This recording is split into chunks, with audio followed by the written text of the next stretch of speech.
Hello et bienvenue dans une nouvelle vidéo. Aujourd'hui, on se retrouve pour les produits terminés.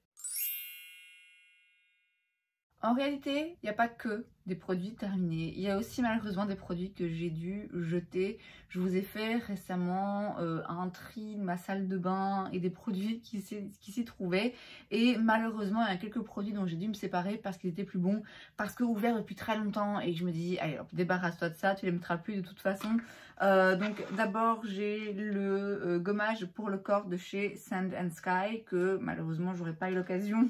Même pas l'occasion de tester, mais voilà, il est plus bon. Il a été un petit peu oublié dans mes armoires, ça arrive. Ensuite, j'ai le Prep Rally de chez Dry Bar.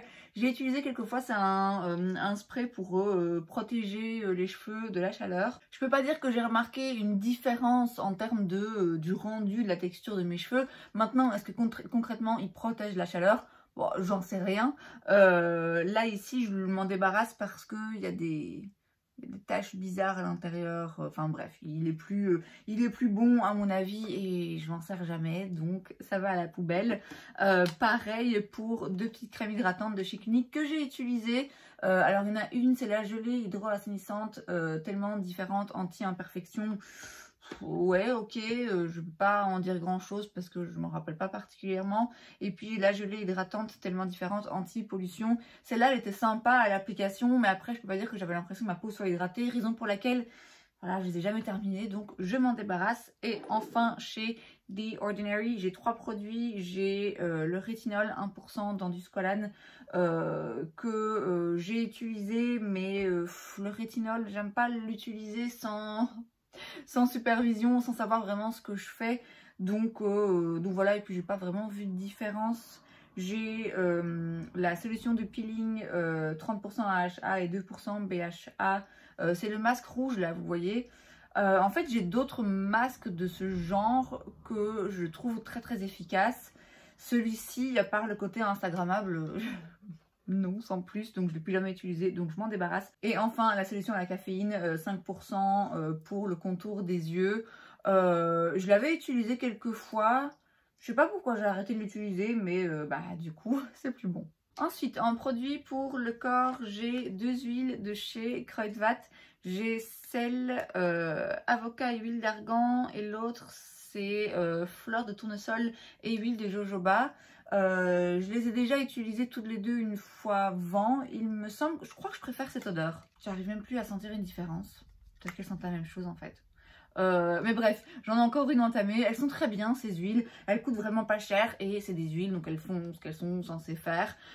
Par contre, le packaging, ça en met de partout. Ça goûte, ça fout de l'huile partout. C'est un peu embêtant, mais voilà, ça coûte pas cher. Et moi, j'aime bien, pas tout le temps, mais j'aime bien parfois mettre une huile en plus de ma crème pour le corps pour vraiment hydrater en profondeur et nourrir la peau. En produit un peu divers, j'ai un déodorant de chez Rexona, c'est le même que je prends tout le temps.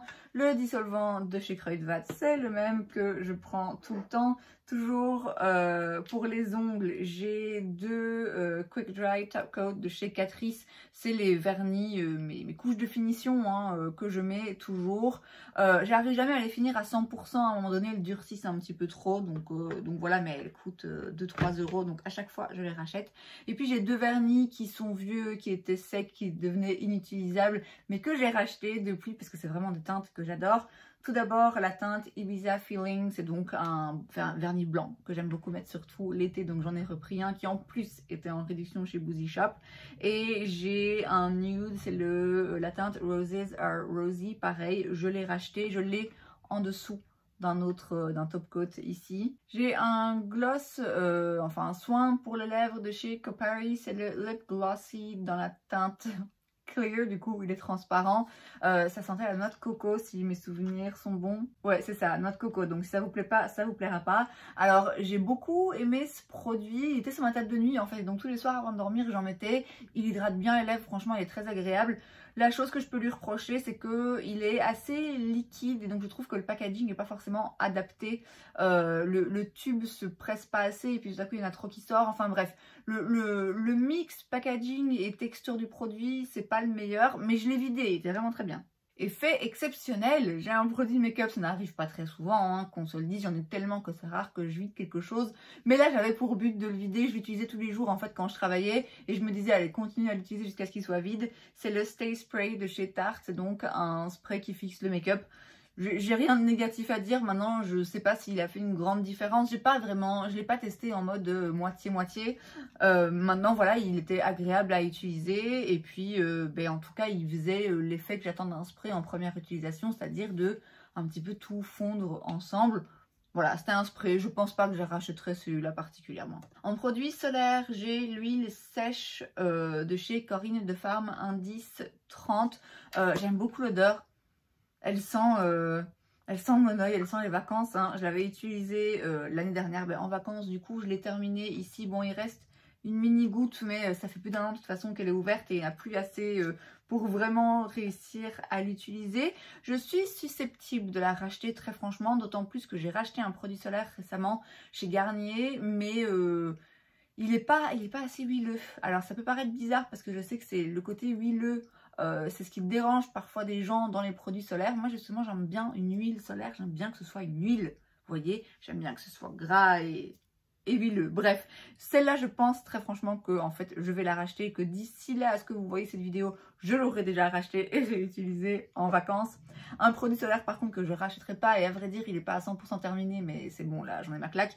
C'est, je sais même pas comment il s'appelle, que tout est écrit dans une langue étrangère. J'avais acheté en Albanie un petit peu en urgence. C'est un produit de chez Nivea. Techniquement c'est de la gamme Nivea Kids, mais on s'en fout, hein, tout le monde peut l'utiliser. C'est un indice protection 50. Je l'avais acheté quand j'étais en Albanie l'été dernier parce que ma peau avait une réaction, j'avais eu plein de petits boutons et je pense que c'était l'irritation due au soleil, à l'eau de la mer et au sable tout mélangé qui avait eu qui avait donné une petite réaction à ma peau. Et du coup par la suite j'avais fait très attention quand je m'exposais et j'avais voulu avoir une protection pour le visage indice 50, vraiment hyper intense.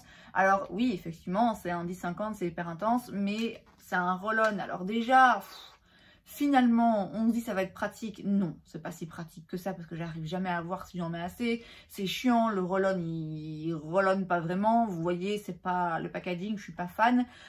C'est très blanc, c'est très gras, c'est très crème solaire quoi. Alors j'ai continué à l'utiliser quand même parce que je me disais, bon, c'est une crème solaire indice 50, les produits solaires, c'est pas forcément un truc hyper bon marché, tu l'as, de toute façon, tu vas pas pouvoir l'utiliser indéfiniment puisque faut les jeter après un an. Donc je l'utilisais un petit peu en mode, bon, ben vas-y, je vais pas racheter une crème solaire, je vais vider celle-ci, mais je l'utilisais uniquement quand j'étais pas maquillée. Donc quand j'allais faire des marches ou quand j'allais courir ou quoi, et voilà, c'est pas très joli, mais c'était pas grave si vous voulez.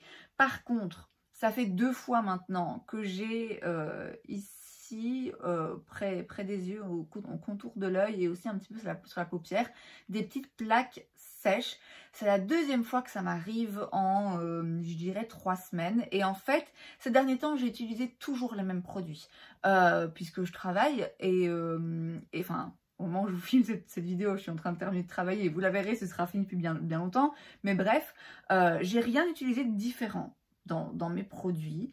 Et donc, j'ai du mal à mettre le doigt sur, ok, qu'est-ce qui s'est passé qui a fait que 2 fois j'ai des petites plaques sèches. Et en fait, le seul produit qui est le produit le plus vieux en fait que je mets sur mon visage, c'est celui-ci. Même s'il n'a pas encore 1 an. Donc écoutez, dans le doute, de toute façon j'aime pas la crème solaire, j'ai plein d'autres petites crèmes solaires maintenant que j'ai à tester, donc voilà, je m'en débarrasse, c'est pas vide mais presque, donc allez hop, next. Une crème solaire par contre que j'ai beaucoup aimé et que j'ai beaucoup aimé porter sous le make-up, c'est la Glow Screen, ici c'est un SPF 30 de chez Supergoop. Alors ici c'est lumineux, hein. C'est vraiment très lumineux. Donc si vous avez la peau grasse, c'est non. Moi j'aime bien, mais parce que j'ai pas la peau grasse et parce que même sur ma zone T qui peut briller un peu, je trouve que ça passe quand même, vous voyez. Mais c'est très lumineux. Donc si on veut un teint mat, c'est non. Et si on a la peau grasse, ça va pas vous plaire, ça c'est sûr et certain. C'est pas forcément le plus flatteur. Je dirais que c'est pas le genre de produit que je vais mettre seul. parce que seul, du coup, effectivement, c'est boîte de conserve et tous les pores sont hyper apparents. Mais en dessous du make-up, ça rajoute juste une petite touche lumineuse. C'était agréable à utiliser. Je pense pas que je la rachèterai parce que j'ai trouvé d'autres produits solaires à mettre en dessous du make-up récemment que je préfère. Mais franchement, c'était sympa de l'essayer. Alors, en produit soin vraiment pour le visage, j'ai vidé le Pore Normalizing Cleanser de chez Paula's Choice. Alors, je l'ai bien aimé. De base, je peux pas dire waouh, c'est un nettoyant extraordinaire, mais c'est très rare. C'est vraiment très rare que je trouve un nettoyant où je me dise waouh, ça fait une différence de fou. Ça nettoie le visage, vous voyez, c'est tout ce que je veux, et donc ça nettoie le visage, ben ok, ça fonctionne.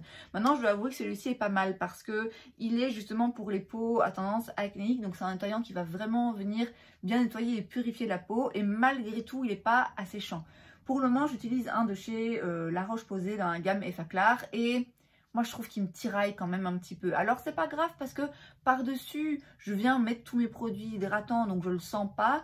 Mais c'est quand même moins agréable que celui-ci. Il n'y a pas l'effet après un peu peau qui tiraille. Donc ma foi, si vous cherchez un nettoyant qui soit pour les peaux à tendance acnéique et vous voulez pas l'effet comme ça qui tiraille, il est bien. Maintenant, bon, je peux pas dire qu'il soit mieux qu'un autre nettoyant non plus, vous voyez. En démaquillant, j'en ai deux. J'ai tout d'abord l'eau nettoyante micellaire tout en un de chez Garnier, donc c'est la biphasée. Celle-ci, je l'aime beaucoup. Alors, je n'utilise pas sur tout mon visage, hein. Moi, j'utilise juste après avoir retiré la majorité de mon make-up avec un baume démaquillant. J'utilise sur les yeux pour vraiment venir retirer le mascara, les trucs waterproof et le maquillage pour les yeux. Et celle-ci, je la trouve très efficace. Je l'ai rachetée depuis et j'utilise en ce moment, je l'aime beaucoup. Par contre, l'eau nettoyante micellaire tout en un, ah oui, ça a le même nom du coup. Donc celle-ci, c'est maquillage waterproof et longue tenue. Et celle-ci, c'est juste peau sensible. Alors ça ne démaquille pas assez. Ça démaquille pas assez mes yeux. Alors à utiliser sur le visage, j'en sais rien. Mais moi, c'est pas comme ça que je les utilise. J'en ai pas besoin. Mais pour démaquiller ce que j'avais sur les yeux, non, franchement, c'était pas assez efficace. C'était un petit format. Je l'ai utilisé, je l'ai vite vidé.